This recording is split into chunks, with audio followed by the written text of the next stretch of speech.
welcoming to the stage one of the most consequential leaders of our lifetime, the 47th governor of the great state of Michigan, Governor Jennifer Granholm.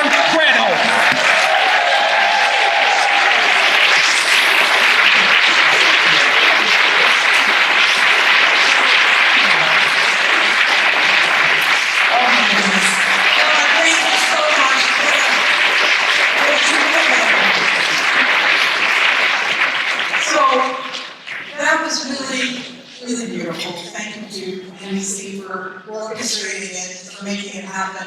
And I feel bad for all of you sitting in the back, and there are seats up there if you want to smooch up, you know.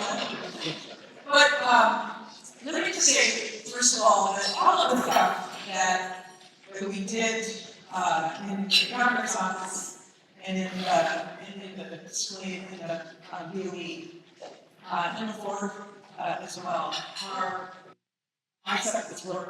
It is, as you know, about change, about the work. It's always about the work. And so NBC has been a part of that foundation. I've been a partner in this work. When we were talking about PA 295 in 2003, NBC was there fighting to make sure that Michigan had a renewable portfolio standard. 10%. We thought, this is great, we're cracking the code. We got 10%. And NBC was a partner in that going to the next 15 years forward, in 2023, I think, when CETA was passed, where the goal is now 100% clean energy on the grid.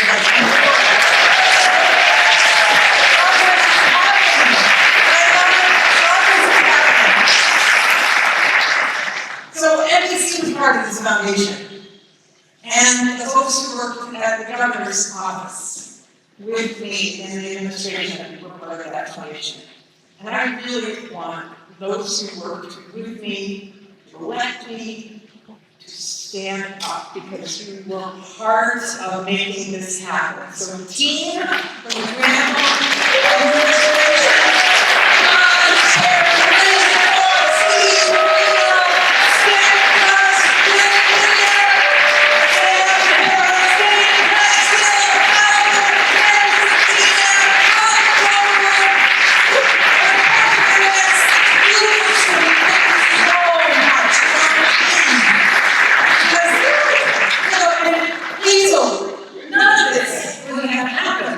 without this team, right? It just doesn't happen without a foundation.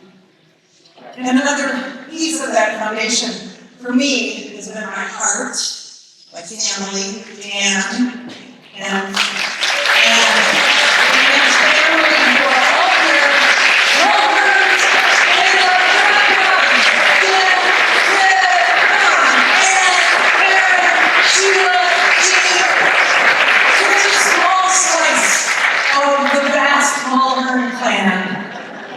that have been part of that foundation, and of course, Dan being the most critical.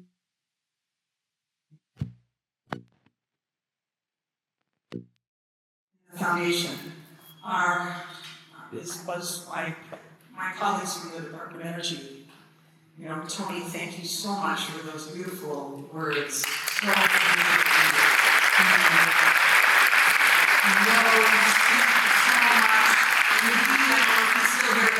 Yes, he's still here. Thank you guys for representing DOE. It is a heartbreak right now to see what's happening to the Department of Energy and what we built that is systematically, intentionally being mishandled. Policy matters, right?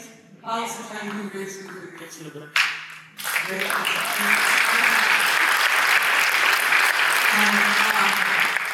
I'm really proud of the fact that, you know, under the Biden administration, the Inflation Reduction Act and bipartisan infrastructure law, you know, we were able to see, this is just so amazing. I feel like people don't think, we all know you're inside, you know, and you see that the folks out there don't realize that those two bills, the foundation of our climate response, those are the most significant climate bills that ever been passed, not just in the history of the United States, but in the world. Our allies across the world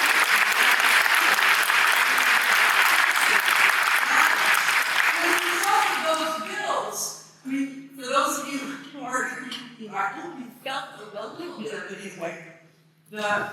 If you ask, first of all, there were 950 factories that announced they were coming to the United States or expanding in the United States just to build clean energy products as a result of those bills, because they're going to be irresistible for investment.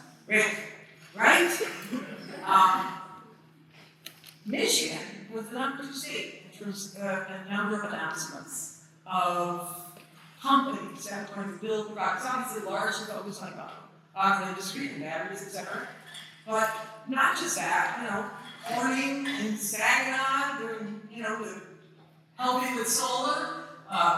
We saw Nel Hydrogen, plus all the battery companies that announced that the precursors to that. All of that happened in policy. Policy. And then what other piece of policy I just want to mention? I'm super proud of the fact that last year, as of December of 2024, we added almost 30 Hoover dams worth of clean power generation to electric.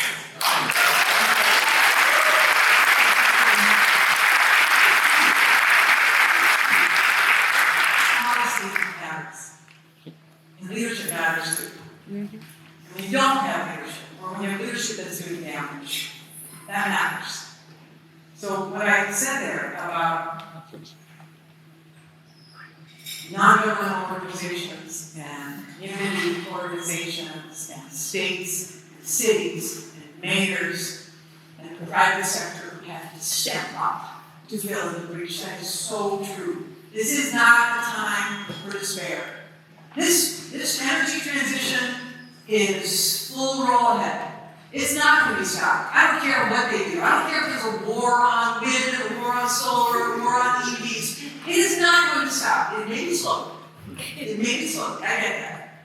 But it is not going to stop. And it's not going to stop because of the people in this room. You're determined, right? Yeah.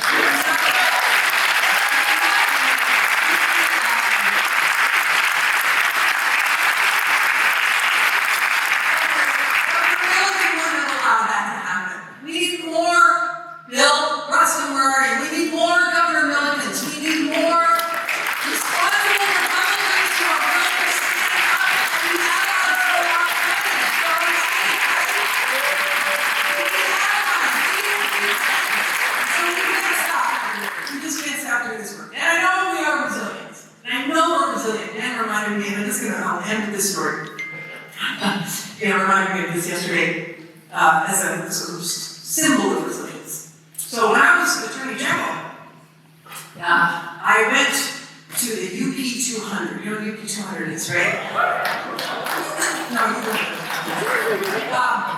UP 200, of course, for those who don't know, is a precursor to the Iditarod. It's a qualifying round. It starts at Marquette. And it's happened every February. And I went, and often they put, politicians and everybody started blah, blah, blah. And I was invited to be the dead weight in the first sled.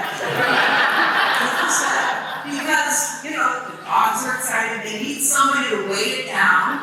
So I get in the sled, and I have to sign a waiver that says, you're about to experience death, dismemberment, I sign my waiver.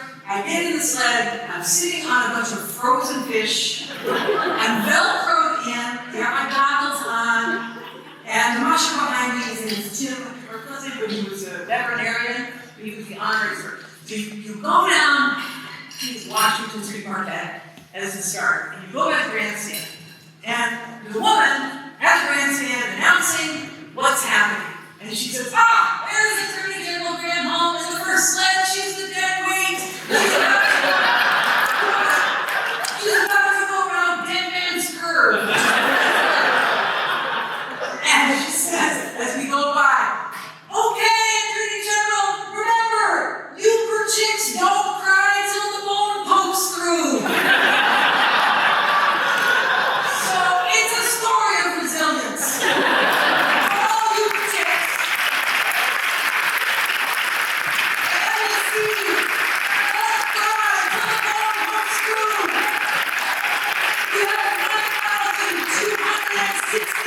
Days to get through this administration.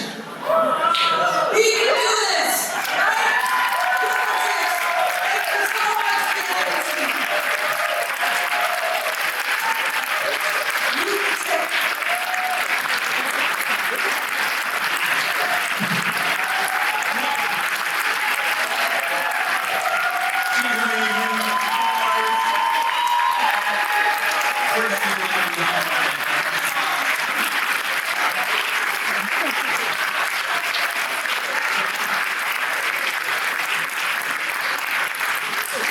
Okay, just a few more minutes of your time. Where is Bradley Cross? Way in the back over here. Bradley Cross is the craftsman who has for more than 20 years made the Milliken Award. This is the Milliken Prize. The very first one of these went to the governor and Mrs. Milliken themselves. The second one of these hangs in our office at the Michigan Environmental Council. Now, when something great happens for the environment, what do, Lana? We ring the bell.